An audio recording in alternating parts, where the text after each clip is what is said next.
Hey guys, what's up? How's it going? It's Irish Spy, and today I wanted to talk about just some common misconceptions about spy items and what they're for, and I just wanted to clear a couple of them up. First of all, I want to talk about the Dead Ringer. The Dead Ringer is not necessarily just a clutch weapon. It really, really is a clutch weapon in terms of, Spy uses it as a crutch heavily, almost kind of like how pyros will use the flare gun or Air Blast. Air Blast is actually a better example as a crutch.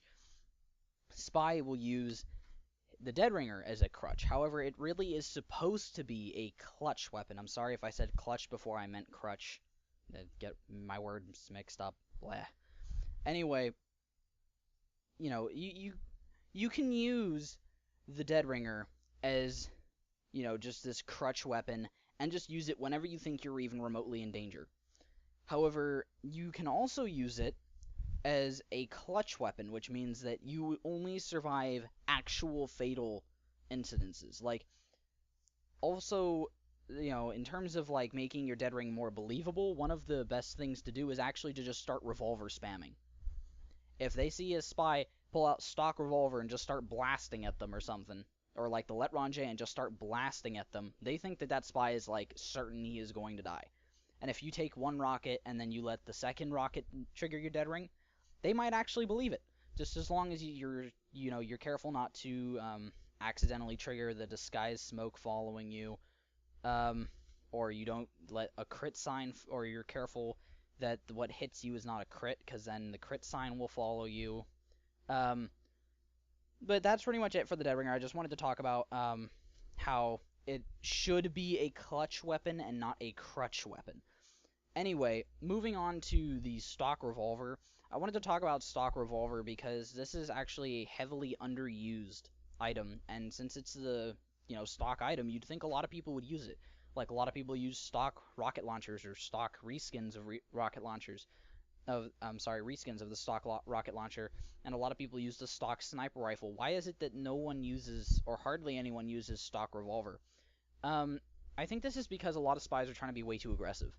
Like, they try to be way too aggressive with their revolvers, which is why you see everybody using the Ambassador and just blasting away at everything, like bam, bam, bam, bam, bam, bam, trying to shoot headshot everybody, and they're being really aggressive. You can't do that with stock, because stock isn't supposed to be aggressive. Stock is a defensive weapon.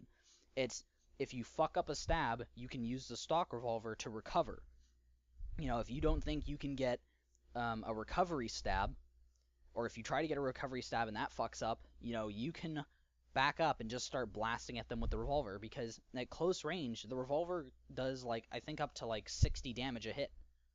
It's really damn powerful. Like, it kicks like an ass, you know? I mean, that's what it's for. It's for heavy use in a defensive situation, but not aggressively. I mean, you can use it aggressively. I'm not saying that you shouldn't ever use it aggressively. Like, if you're playing Highlander on payload or whatever, you guys are pushing for the last point, and the soldier's shooting the sentry gun, and you cannot get close enough to sap the sentry gun, sure, just shoot it with your revolver. Or if you're close, but the engineer is going to kill you anyway, the pyro is going to kill you anyway, get a good few shots in on the sentry gun, because chances are you could actually kill the sentry gun if your soldier or whatever is also shooting it. And the NG is distracted by the soldier, he's not going to think that the spy is just going to start blasting his revolver at the sentry gun. I mean, obviously, if you have the opportunity to sap it, you should. But I just wanted to talk about how the revolver is really just... it's a defensive weapon. It shouldn't really be used aggressively that often. I want to now talk about the red tape recorder. And this is kind of a touchy subject, because a lot of engineers see the red tape as overpowered, and here's the reason. It downgrades everything so damn quickly. Nobody wants to use it because it doesn't really destroy buildings. Like, it can. It takes a long-ass time, though, like, to actually destroy it. However, if you're playing Highlander, say Payload, again, I'm just going to use Payload as the example, or even better, actually, King of the Hill. King of the Hill is actually a better example. So let's say there's King of the Hill, Engineer has a level 3 sentry gun on the point. You stab the Engie, and their Pyro's using Homewrecker, and he's nearby. If you have the red tape recorder, you sap the sentry gun and stab the Engie, you can bring that sentry gun down to a level 2 or a level 1, and it's like barely even a threat at all to your team anymore. Or, it can be a mildly damaged level 3 sentry gun that can still kill your teammates in 2 seconds flat. So it really depends on whether or not you're going into a situation just trying to ease up the fire taken or the amount of fire needed to be dealt to the engineer's buildings. I mean, I think that's what it narrows down to, is whether or not you're trying to destroy the building or weaken the building. Because the thing is that if you sap a sentry gun, with the stock sapper, and the engineer breaks off the sapper, he can just repair the sentry gun and undo everything you did in like a second, with like 1 or 2 hits of his wrench. But if you downgrade it, then he has to spend the time to actually put in the 200 metal for each level. And then that wastes more of his time and more of his metal supplies, trying to get the sentry gun back up to the level where it was. So it really just comes down to whether or not you are trying to weaken a sentry gun and ease up the amount of destroying or the amount of damage that your team is going to have to do to destroy the sentry gun, or whether you're just trying to completely eradicate, everything the Engie has. And if, their Pyro is using Homewrecker, the eradication way isn't really going to work. And here's the reason. The Homewrecker will break off sappers in 1 hit, while the wrench takes 2. So the Homewrecker actually does Engineer's sapper breaking job better than Engineer does. So, he can get it off twice as quickly, which means that if he can get it off twice as quickly, it's going to do only half the damage it would have done before. So, trying to keep sapping a teleporter, it is going to take forever. And you're just wasting your time trying to sap a teleporter where there's a Homewrecker Pyro on the other side who keeps hitting it. Because he can swing his Homewrecker as quickly as the Engineer can swing his wrench. The only difference is that the Homewrecker breaks it off in 1 hit, and the wrench breaks it off in 2. So, again, I really like the red tape recorder because it just downgrades everything and it makes everything easier to destroy if you're on the attacker's side. Pretty much, I think I'm just going to stick with what I said. It comes down to whether or not you were trying to destroy an Engie nest, or whether you're trying to destroy the Engie nest, or whether you are trying to weaken the Engie nest. And I actually really like using the red tape recorder on teleporters, because it can bring down the teleporter to a level 1. And it'll take forever for the teleporter to reach, being destroyed. But even if the Engineer breaks it, level 1 teleporters take forever to teleport people. And so that'll slow down the, number of people coming in as quickly as, it would stop them from coming in as quickly as they were before. I think that's all I have to say about the red tape recorder versus the sapper. I've already talked about Revolver. It was, what else was there that I really wanted to talk about for you guys? Oh yeah, the Big Earner. I really wanted to talk about the Big Earner because it's a knife universally hated by all spies, except for maybe White Rice Spy. White Rice Spy actually kind of liked it. And I'll explain why he liked it. And I'll explain why I agree with him. So he liked it because it was almost like a kunai, except instead of getting a health buff after you stab someone, you get a dead ringer, or more cloak. However, I disagree with the downside that was put on the weapon, which is to take away 25 health, because that puts you down to 100 health. Let's go through some things that deal 100 health or more in 1 hit. Okay, like per hit. Meat shots with scatterguns do 115, so that means you die in 1 meat shot, instead of having to get a meat shot and then also get hit by something else. Rockets at close range deal up to 100 damage or so stock rockets will kill you. Direct hit rockets would kill you up close regardless, but those will kill you. And stock grenades from grenade launchers will kill you in 1 hit. If they directly hit you, they deal up to 100 damage, so they can kill you. So it's really annoying and not just annoying, but frustrating that they put just less health because Spy's already a weak class. I think if anything, he needs a knife or something that does like no butter knife damage or like slower attack speed in terms of like you can't stab two people as quickly or something, but gives Spy like 25 more health or something. I mean, I know that, and I'm not saying like 25 more health on kill. I'm talking about like just Spy has 150 health instead of 125. And then if he gets hurt, he can refill it with a med kit. So it's really frustrating that Valve just really likes to smack on the good old less health equals a more balanced item. It really doesn't. I mean, I think the perfect example of this is the Eyelander. That that weapon is not at all balanced. Especially if it's paired with a shield of any kind, because I mean, if you think about it, the item's downside was you lose 15 health, but then you gain more health on kill every single time you kill someone up to like what 7 heads. You can get up to a 250 health. Like just below a heavy's health. No ran crits. No ran crits is kind of an arbitrary thing, and it's kind of a silly way of trying to balance out a weapon because ran crits are again random. They're just based on percentage chance, and obviously, and this makes the Eyelander super usable and competitive because there are no ran crits anyway. You're not missing out on anything. But the point is that I know I kind of went off on a tangent about the Eyelander, but the point is that giving a weapon, making the weapon give the player less health does not balance the weapon. It can balance it so that it's OP, or it can balance it so that it's completely underpowered, and it's not even worth using. Very similar to the Big Earner. I mean, the Big Earner's not really worth using, I'll be honest. It's not. I really wish it was. It's not really worth it.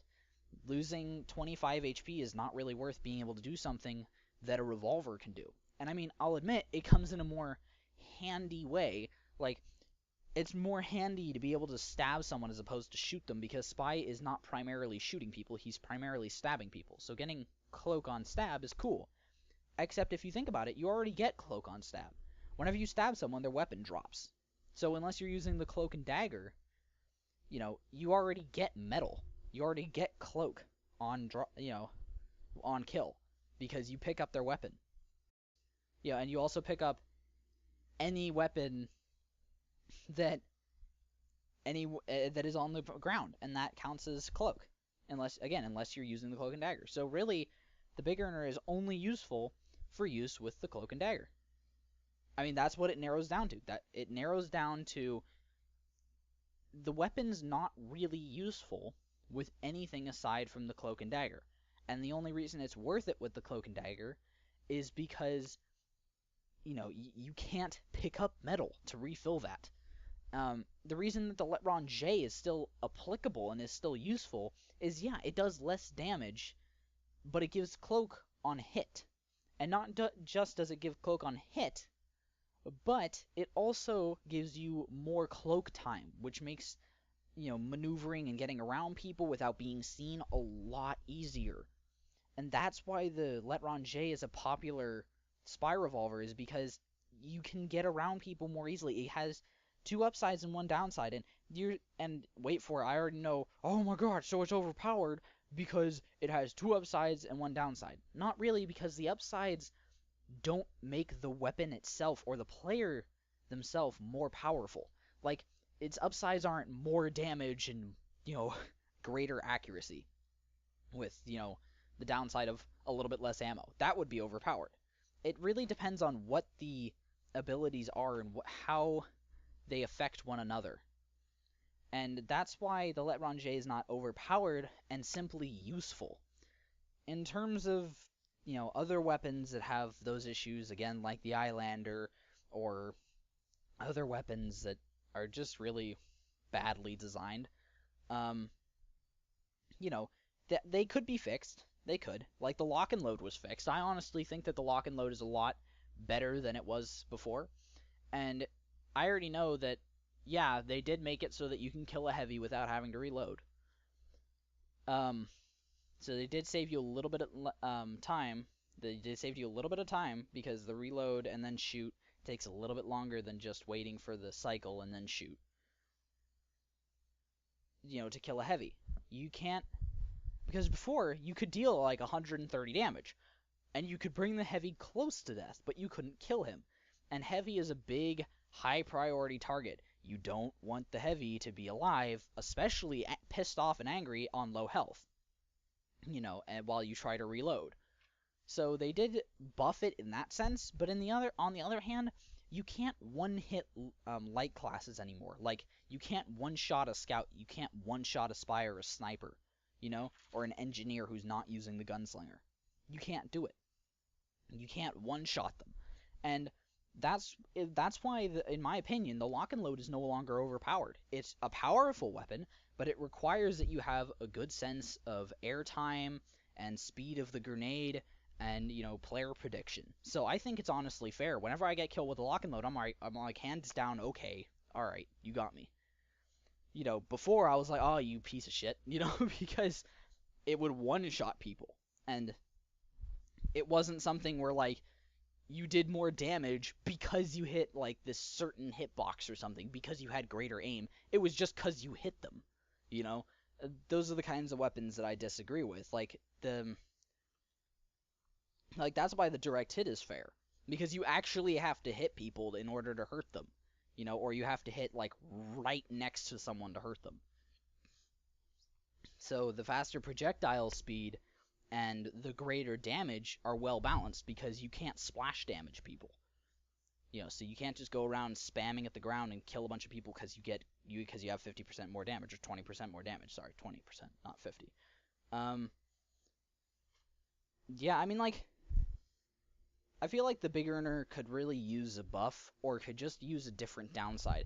If they took away the less health and made it less cloak time, that could be really interesting because then that would actually work with the Letron J, and then those two items could actually be used together to make some sort of, like, more stealthy spy loadout. And I think it would be really interesting to see what Valve people or what the community can come up with. Because I don't think that, stats should come purely from some people in Valve just sitting somewhere thinking about stats. Because chances are those people thinking about stats, yes, they play the game, or they have played the game, but the community plays it on a daily or weekly basis. They play it very frequently for hours and hours.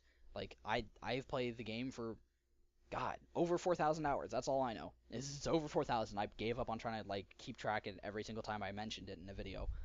But, with so many hours in a game, you get a really, after so many hours in a game, you get a really good sense of what is balanced and what isn't, and what would be cool and what would just be lame. Like, a lot of people think the kunai is lame, but that's just because it's really hard to use. Once you actually get good at using the kunai is possibly the best spy knife. Because, yeah, it takes a lot of practice, and it takes tons of concentration. But once you get the hang of the play style and the way that the kunai works, you can just be a self-sustaining spy. You get cloak from weapons picked up on the ground, you get health on kill, you can overheal yourself so that you can go into more dangerous situations, you don't have to rely on your team's medic as much, which also means that you can let your medic do his job, like healing the other power classes, which is important, instead of trying to focus on healing the spy, and it's really great. And so, the kunai is just really hard to use. It's a higher skill level knife. But the Big Earner is more just lame. I mean, it has a good upside, but it has a really crappy downside. Because it leaves you open to getting absolutely destroyed by everything else. Like the lock and load, even after the patch, you can get one-shotted with the lock and load if you have the Big Earner. You can get one-shot killed with a scattergun if you have the Big Earner, or a Force of Nature. Any scattergun. You can get one-shot killed. You can get almost one-shot, or no, you actually can get one-shot killed with shotguns. You can get, destroyed by a stray rocket or grenade. And I think that that's not really fair for, a spy. If he's trying to use something that's more challenging, there should be a good upside. Like, the reason that the kunai has you start out with lower health is because it gives you health. So I think if you start with lower cloak, or smaller cloak, and then instead of plus 30 cloak on stab, you get like 15% more cloak, or like 15 cloak added to your reserve, which means your reserve gets larger and larger. That would be interesting. It would kind of almost be like an Eyelander, but instead of getting health or speed, you just get more cloak. And I think that that could work out really well and make the Big Earner a popular item for Spy, and could actually make it worthwhile. But as of right now, it's not really useful. I mean, sure, you can survive with it if you use like the Letron J and the Dead Ringer and the Big Earner. But it's kind of a clunky loadout, and you actually do better if you're using something like Kunai Letron J, Dead Ringer. I mean, that's all I really have to say about the Big Earner, and I hope you guys are enjoying the gameplay in the background. I know that there's no sound or anything for it, but anyway, thank you guys for watching. I hope you learned something, or agree or disagree. If you disagree or agree, let me know why in the comments. Like, don't just be like, oh, I agree. I want to know why you agree or why you disagree. I want to know why you think what you think. Like, I spent what 20 some minutes, explaining why I think the things that I think about how certain items work and what they're for. But if you liked the video, leave a like, because otherwise I don't know you liked it, and I might not do another one of these. If you think it helped, let me know. Anyway, I'll see you guys in the next video. Bye-bye.